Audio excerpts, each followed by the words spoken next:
بسم اللہ الرحمن الرحیم۔ میری ڈیلیوری کے آخری دن چل رہے تھے۔ میں جان بوجھ کر پیٹ درد کا بہانہ کر کے کوئی کام نہ کرتی تھی۔ سارا دن بیڈ پر لیٹ کر ساس سے اپنی خدمت کرواتی تو مجھے بہت خوشی ملتی۔ آج اچانک میرا دل میکے جانے کا کیا تو میں نے ساس کے سامنے ڈاکٹر کے پاس چیک اپ کروانے کا بہانہ کیا اور میکے چلی گئی۔ فوراً بھابھی نے میرے ہاتھ میں جھاڑو پکڑا دیا۔ وہاں اچانک ہی جھاڑو لگاتے وقت میں گر پڑی۔ بھائی فوراً ہاسپٹل لے کر بھاگا تو جو ہی نرس مجھے لیبر روم میں لائی تو سامنے والے بیڈ پر لیٹی عورت پر نظر پڑتے ہی میری روح لرز گئی۔ میرا نام ربیہ ہے۔ میں ایک متوسط گھرانے سے تعلق رکھتی تھی، مگر میری شادی بہت ہی اونچے گھرانے میں ہوئی۔ میری سہیلیاں تو جلن کے مارے لال پیلی ہو رہی تھی اور میں خوشی سے نہال، کیونکہ میرا شوہر بھی کسی فلمی اداکار سے کم خوبصورت نہیں تھا۔ گن گن کر میں نے دن گزارے تھے۔ خیر وہ لمحہ بھی آ گیا جب میں اپنے کٹیا جیسے گھر سے نکل کر محل کی رانی بن گئی تھی۔ شادی کی سیج پر میرے شوہر نے ہمیشہ میرا ساتھ دینے کے کئی عہد و پیما کیے تھے۔ میں بہت خوش تھی، مگر کہتے ہیں نا ہر پھول کے ساتھ ایک کانٹا بھی ہوتا ہے۔ ہر خوشی کی آغوش میں ایک ننھا سا غم بھی چھپا ہوتا ہے۔ اس بات کی مجھے سمجھ اپنی شادی کی صبح آئی تھی۔ میں اپنے گھر میں صبح دیر سے اٹھنے کی عادی تھی۔ میرا سسرال بھی کافی ماڈرن تھا۔ مجھے لگا تھا کہ یہاں مجھ پر کسی قسم کی روک ٹوک نہیں ہوگی۔ میرے سسرال میں تھا ہی کون؟ ایک شوہر، ایک ساس اور ایک نند۔ اسی لیے میں گھوڑے گدھے بیچ کر سو رہی تھی جب اچانک ہمارے کمرے کا دروازہ کسی نے زور زور سے کھٹکھٹایا تھا، جیسے کوئی بھونچال ہی آ گیا ہو۔ میرے شوہر مصطفیٰ وہ بھی گھبرا کر اٹھ کھڑے ہوئے تھے۔ میں بھی آنکھیں ملتی اٹھ کر بیڈ پر بیٹھ چکی تھی۔ دروازے پر دستک بڑھتی ہی چلی جا رہی تھی۔ مصطفیٰ نے جلدی سے دروازہ کھولا تو سامنے میری نند لائبہ کھڑی تھی۔ وہ اپنے بھائی کو پیچھے کرتے ہوئے مجھ تک پہنچی تھی اور ایک ادا سے بولی تھی، بھابھی آپ ابھی تک سو رہی ہیں؟ جلدی سے اٹھیے، مجھے آپ کے ہاتھ سے ناشتہ کرنا ہے۔ میری ساری دوستیں اپنی بھابھیوں کے ہاتھ سے ناشتہ کرتی ہیں۔ میں اس اچانک گفتار پر گھبرا سی گئی تھی۔ لائبہ کے پیچھے ہی میری ساس بھی پہنچ آئی تھیں۔ وہ بھی لائبہ کو ڈانٹ رہی تھی کہ لائبہ یہ کیا بچپنا ہے بیٹا، ابھی تو بہو نے میٹھا بھی نہیں بنایا۔ تو لائبہ بولی، پہلے میٹھا بنا لے گی بھابھی، پھر میرے لیے ناشتہ۔ پھر وہ بولی، بھابھی آپ 15 منٹ میں فریش ہو کر کچن میں آ جائیں، مجھے نا بہت بھوک لگی ہے زوروں کی۔ ساس اور نند کے جانے کے بعد میں نے مصطفیٰ کی جانب مدد طلب نظروں سے دیکھا تھا۔ وہ اپنی بہن کی اس حرکت پر مسکرا رہے تھے۔ مجھے خوب تپ چڑھی، اس لیے میں بولی، مصطفیٰ مجھے لائبہ کی حرکت بالکل بھی اچھی نہیں لگی، اسے جا کر سمجھائیں، میں اس گھر کی بہو ہوں، ملازمہ نہیں۔ میری اس بات پر مصطفیٰ کے ماتھے پر بل پڑ گئے تھے۔ وہ کافی روکھے لہجے میں بولے تھے، ربیہ آج تو تم نے ایسی بات کر لی ہے، مگر میں دوبارہ تمہارے منہ سے ایسا کچھ نہ سنوں۔ لائبہ میری اولاد کی طرح ہے۔ ابو کے انتقال کے بعد میں نے اسے باپ بن کر پالا ہے۔ اگر تم نے آج کے بعد لائبہ کی کوئی بھی بات ماننے سے انکار کیا تو تمہیں ہاتھ سے پکڑ کر تمہارے میکے چھوڑاؤں گا، ہمیشہ ہمیشہ کے لیے، سمجھی؟ مصطفیٰ کی باتیں سن کر میری آنکھیں بھیگ گئی تھیں۔ کوئی نئی نویلی دلہن کے ساتھ یوں بھی کرتا ہے بھلا؟ میں فریش ہو کر کچن میں چلی گئی تھی، جہاں لائبہ کی فرمائشوں کی لمبی لسٹ تیار تھی۔ میں نے اس کی مرضی کے مطابق سب کچھ بنا ڈالا تھا۔ لائبہ مجھ سے عمر میں 1 سال ہی چھوٹی تھی۔ اتنی وہ بچی بھی نہیں تھی کہ اسے احساس ہی نہ ہوتا کہ نئی دلہنوں کے ساتھ کیا کیا جاتا ہے، ان کے 100 طرح کے ارمان ہوتے ہیں۔ خیر پھر تو جیسے میں ہر چیز کی عادی ہوتی چلی جا رہی تھی۔ مجھے سمجھ میں آ گیا تھا کہ اس گھر میں لائبہ کا ہی سکہ چلتا ہے۔ میں بھی مصطفیٰ کی خاطر لائبہ کے ساتھ پیار محبت سے پیش آتی تھی۔ ہماری شادی کو 4 ماہ ہو چکے تھے، مگر ابھی تک اللہ نے اولاد کی خوشی سے محروم رکھا۔ میں دن رات اولاد کے لیے دعائیں کرتی تھی۔ مجھے مکمل یقین تھا کہ جب میری اولاد ہو جائے گی تو لائبہ کی اہمیت گھٹ جائے گی۔ لیڈی ڈاکٹر نے کہا تھا کہ ٹینشن والے ماحول سے نکلیں گی تو اولاد بھی ہو جائے گی۔ اسی لیے میں ہنی مون پر جانا چاہتی تھی، لیکن مصطفیٰ وہ اپنی مصروفیات سے اتنا وقت نہیں نکال پائے تھے کہ ہم ہنی مون پر ہی چلے جاتے۔ میں بھی ان کے پیچھے پڑی رہتی تو وہ مسکرا کر ٹال دیتے تھے۔ اللہ اللہ کر کے مصطفیٰ نے میری بات مان لی۔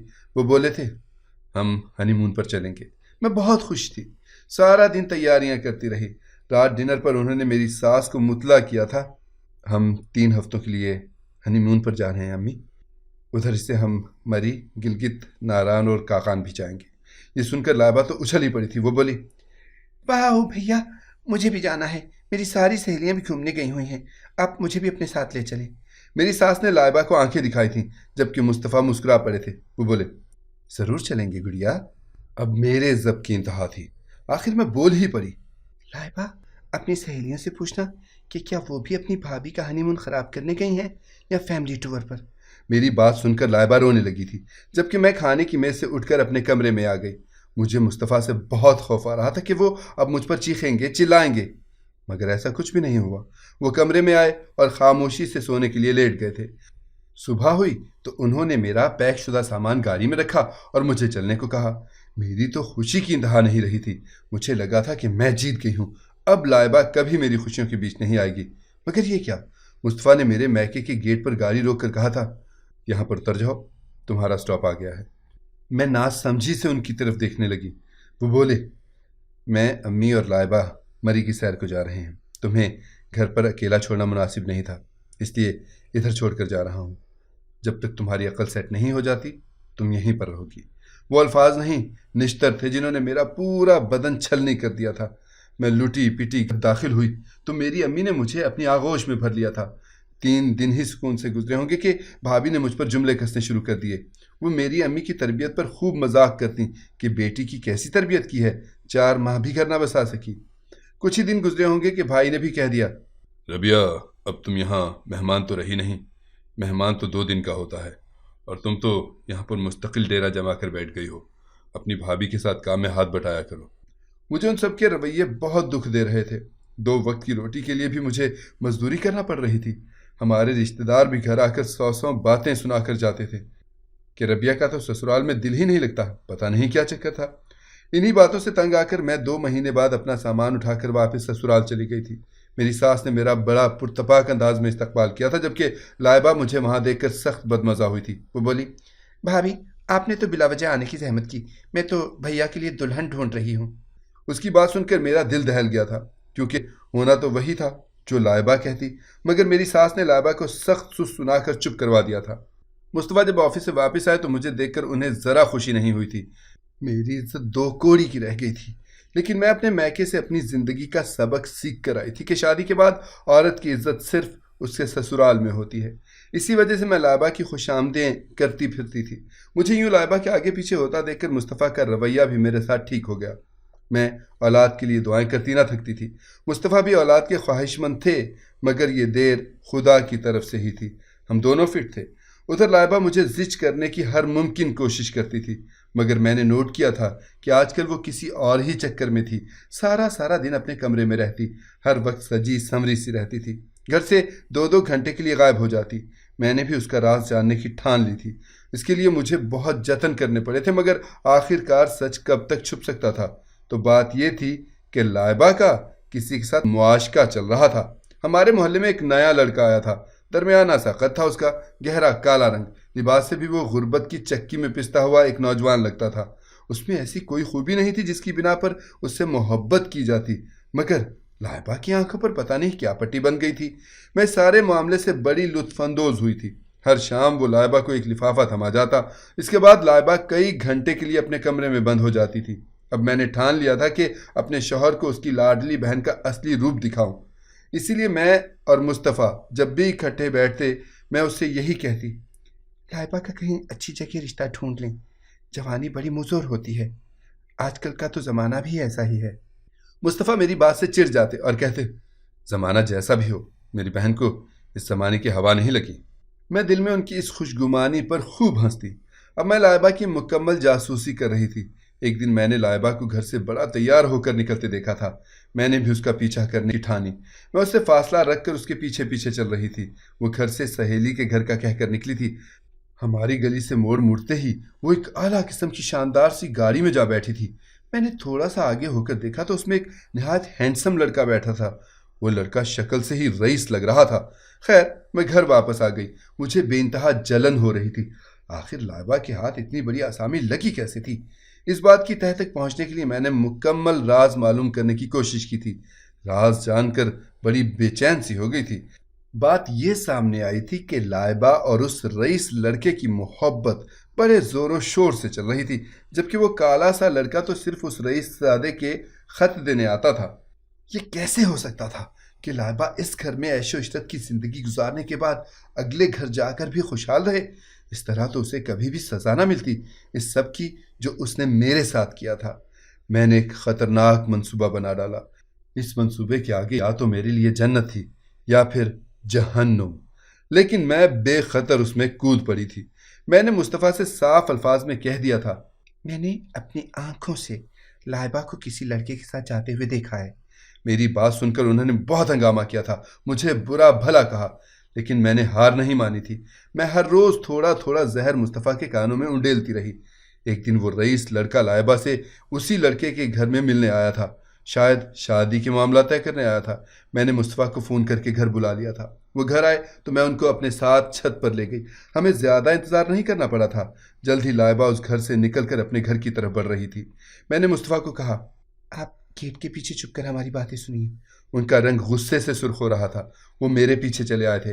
لائبہ جیسے ہی گھر داخل ہوئی، میں نے اسے غصہ چڑھانے کے لیے کہا تھا، لائبہ، میں دیکھ چکی ہوں تم کہاں سے آ رہی ہو، تمہیں ذرا شرم نہیں آئی؟ تم نے تو اپنے بھائی کے منہ پر کالک مل دی ہے۔ وہ ہمیشہ کی طرح مجھ پر دھونس جمانے کے لیے بولی، ہاں، مل کر آئی ہوں اس لڑکے سے، میرا اور اس کا چکر چل رہا ہے۔ یوں ہی ہر روز میں اس لڑکے سے ملنے جاتی ہوں، سب کی آنکھوں میں دھول جھونک کر۔ جان لیا سچ؟ اب خوش؟ لیکن یہ سب جان کر بھی آپ کو کوئی فائدہ نہیں حاصل ہونے والا، کیونکہ آپ کی بات پر کوئی یقین ہی نہیں کرے گا۔ بھائی کو بتائیں گی تو وہ آپ کو طلاق دے کر گھر سے نکال دیں گے، مگر مجھ پر شک نہیں کریں گے، کیونکہ وہ مجھ پر اندھا اعتبار کرتے ہیں۔ لائبہ کی باتیں سن کر مصطفیٰ گیٹ کے پیچھے سے نکل آئے تھے۔ انہوں نے تھپڑ مار مار کر لائبہ کا منہ سرخ کر دیا تھا۔ میری ساس بھی بھاگ کر اپنی بچی کو بچانے کے لیے آئی تھیں۔ مصطفیٰ بولے، اندھا اعتبار کرتا ہوں مگر اندھا ہوں نہیں۔ اگر آج ابو زندہ ہوتے تو وہ تمہیں اپنے ہاتھوں سے قتل کر دیتے، مگر میں تمہاری زندگی بخش رہا ہوں۔ پھر تو سب کچھ چٹکیوں میں ہی ہوا تھا۔ مصطفیٰ نے مولوی صاحب کو بلا لیا اور سامنے لڑکے کو بھی تھپڑ مار مار کر گھر لے آئے تھے۔ اس سامنے لڑکے نے ہمارے گھر آ کر وہی سب کہا تھا جو میں اسے سکھا کر آئی تھی۔ اس دن سے کوئی 4 دن پہلے میں اس سامنے لڑکے کے گھر گئی تھی۔ وہ کافی غریب سا تھا۔ ماں کے علاج کے لیے اس کو 50,000 کی ضرورت تھی۔ میں نے اس کو 1 لاکھ دے کر خرید لیا تھا۔ اس طرح اس نے وہ سب ہی کہا جو میں اس کے منہ سے کہلوانا چاہتی تھی۔ یوں ان دونوں کا نکاح پڑھوایا جا رہا تھا۔ میں یہ سب ڈرامہ، جس کی میں ڈائریکٹر تھی، بڑی خوشی سے دیکھ رہی تھی۔ لائبہ ہاتھ جوڑ جوڑ کر کہہ رہی تھی، بھیا میری بات سن لیں، میں دوسرے لڑکی سے محبت کرتی ہوں۔ اس بات پر تو مصطفیٰ کو مزید غصہ آ گیا تھا کہ ان کی بہن کتنے لڑکوں کو جانتی تھی۔ میری ساس نے رو رو کر الگ کوہرام بپا کیا ہوا تھا۔ خیر، میری دلی تمنا پوری ہو گئی اور لائبہ کا منحوس سایہ میری زندگی سے ہمیشہ ہمیشہ کے لیے چھٹ گیا۔ مجھے اس کا انجام سوچ سوچ کر ہنسی آتی تھی۔ اس نے شادی کے بعد میرے ساتھ بہت برا کیا تھا، اب اس کے ساتھ بھی برا ہو رہا تھا۔ وہ تو لوگوں کے برتن مانج مانج کر اپنا پیٹ بھرتی ہوگی۔ میری ساس لائبہ کے واقعے کے بعد بالکل ہی ڈھہ سی گئی تھی اور میں شیرنی بن گئی تھی۔ اپنی ساس سے پورے گھر کے کام کروانے لگی تھی۔ انہی دنوں میں اللہ نے مجھے اولاد کی خوشی دی۔ میں ماں بننے والی ہوئی تو مصطفیٰ کے دل سے بہن کا غم نکلا۔ اب تو میں ان کی لاڈلی بیوی بن چکی تھی، ہر چیز میرے حکم پر ہوتی۔ یہی سب تو میں چاہتی تھی۔ بلا وجہ لائبہ نے میرا اتنا قیمتی وقت ضائع کیا تھا۔ خیر، اب تو گھر کے برتن تک میں اپنی ساس سے دھلواتی تھی۔ یوں ہی میرے 8 ماہ پورے ہو چکے تھے۔ ادھر میرے آرام کے دن تھے، مگر میری ساس نے تو عجیب ڈرامہ شروع کر لیا تھا۔ کبھی ان کا چکر آ رہے ہوتے تو کبھی ان کا جی متلانے لگتا۔ وہ سارا دن قے کرتی رہتی۔ اب تو ان کا بیٹا بھی ان کے لیے متفکر ہو رہا تھا۔ میری بھی حالت ایسی ہو گئی تھی کہ کام ہی نہیں ہو کر رہتا تھا، جبکہ میری ساس تو مکمل بیڈ ریسٹ پر تھی۔ میں یہ سب ڈرامہ ہی سمجھتی رہی تھی، مگر ان کی اصلیت تو مجھے تب معلوم ہوئی جب میں نے انہیں گائنی وارڈ میں دیکھا تھا۔ بیٹی تو بیٹی، ماں بھی کسی سے کم نہیں نکلی تھی۔ اس نے بھی میرے اور مصطفیٰ کی آنکھوں میں دھول جھونکی تھی۔ ہوا یہ تھا کہ میں پیٹ درد کا بہانہ کر کے مصطفیٰ کے سامنے روتی رہتی۔ وہ بھی میرے لیے کافی فکر مند تھے۔ میں نے ان سے امی کے گھر جانے کی اجازت مانگی تو انہوں نے دے دی۔ انہوں نے مجھے تسلی دی تھی کہ وہ میرے پیچھے سب سنبھال لیں گے۔ میں آرام کی غرض سے امی کے گھر پہنچ گئی تھی۔ دنیا میں شاید صرف مائیں ہی بے غرض محبت کرتی ہیں۔ میری امی نے بڑی خوش دلی سے میرا استقبال کیا تھا۔ وہ تو مجھے بیڈ سے اتر کر پانی بھی نہیں پینے دیتی تھیں۔ کچھ دن تو بھابھی نے بھی بٹھا کر کھلا دیا تھا۔ اب تو ان کی آنکھوں کے سامنے بھی اندھیرا چھانے لگا تھا۔ وہ مجھ سے بہانے سے کام کرنے کو کہتی تھیں۔ ایک دن میرے ہاتھ میں جھاڑو پکڑا کر بولی، یہ گھر کا جھاڑو پونچھا کرو، اس سے تمہاری ڈلیوری میں آسانی ہو جائے گی۔ میں نے شکوہ کرنا نظروں سے امی کی طرف دیکھا تو وہ مجھے بہت بے بس سی نظر آئی تھی۔ میں نے بڑے غصے سے جھاڑو پکڑا اور ادھر ادھر زور زور سے مارنے لگی۔